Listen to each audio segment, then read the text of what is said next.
I've set myself to thinking lately, what's the point in title sequences? I mean, I know that they're an art form in themselves. They have to pack an awful lot of information into a very short space of time, while keeping the audience entertained, and despite being shown at the start of every single episode. But how did they get there in the first place? What did they actually do? In this video, I'm going to investigate. Title sequences served a very practical purpose when they were first introduced in the early 20th century. They indicated what you're watching, who made it, and in cinemas that it's time to be quiet because it's about to begin.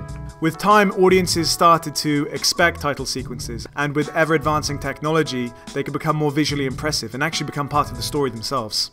So here's the first almost obvious point of having a title sequence: to establish the tone and themes of the show. Let's take a look at one of my favorite examples, Season 1 of The Walking Dead.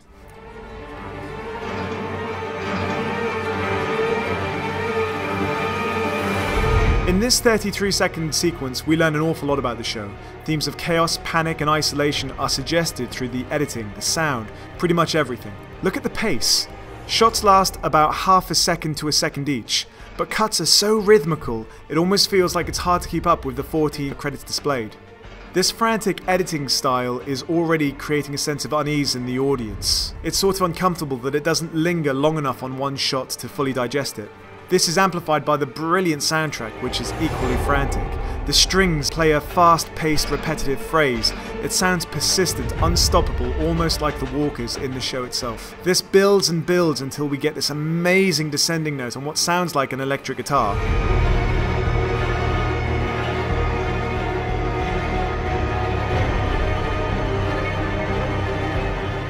It actually sounds like a sinking in your stomach. It sort of sounds like you'd imagine dread to sound. Then there's the actual contents of each shot, the mise en scene. Here we're actually introduced to the main characters and the roles that they play in the show.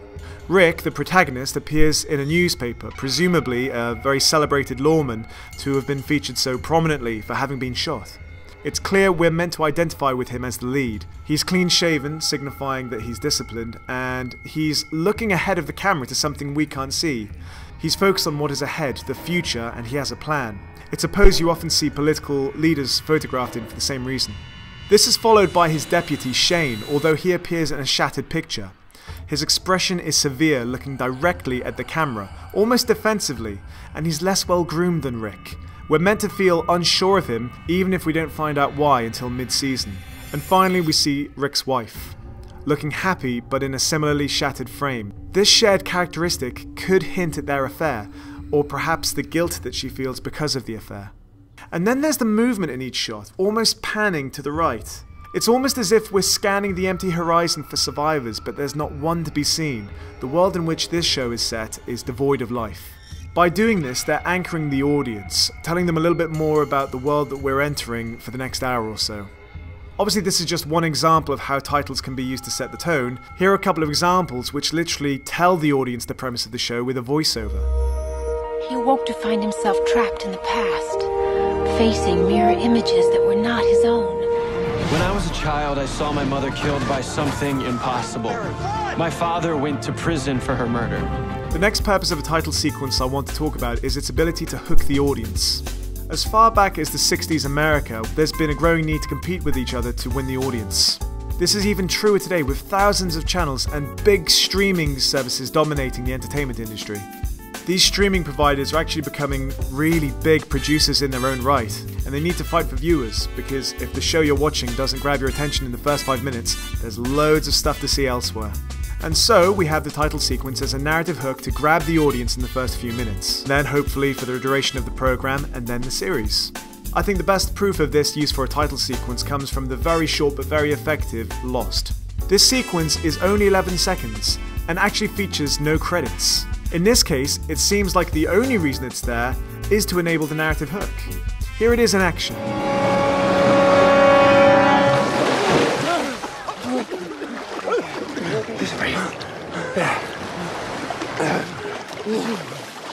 Did you get her? What? There was a woman. I was trying to...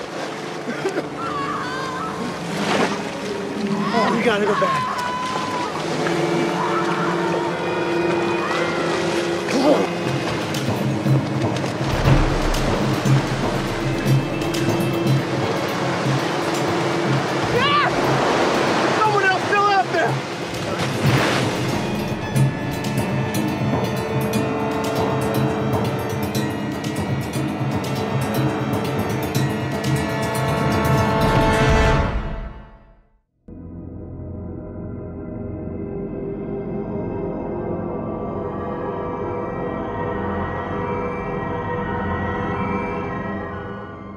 Now, I'd argue this mini cliffhanger at the start of the program is only so effective because of the title sequence.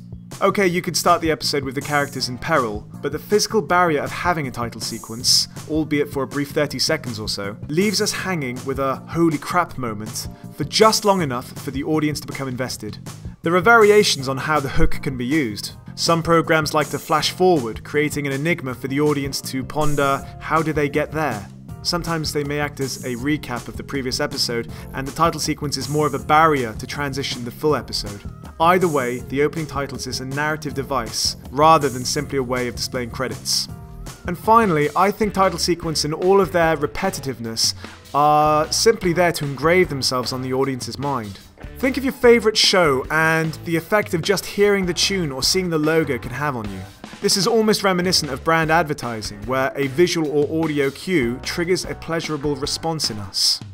For me, that happens every time I see this logo, just as it happens every time I see this title sequence. When a company is able to create this kind of loyalty in the audience, they are creating the most valuable type of audience, the returning one, who will keep generating revenue in merchandise and DVD sales and therefore keep the show being made. Another trick used to create this response is to exploit the relationships that audiences build with the characters in the shows, resulting in highlight montage opening titles.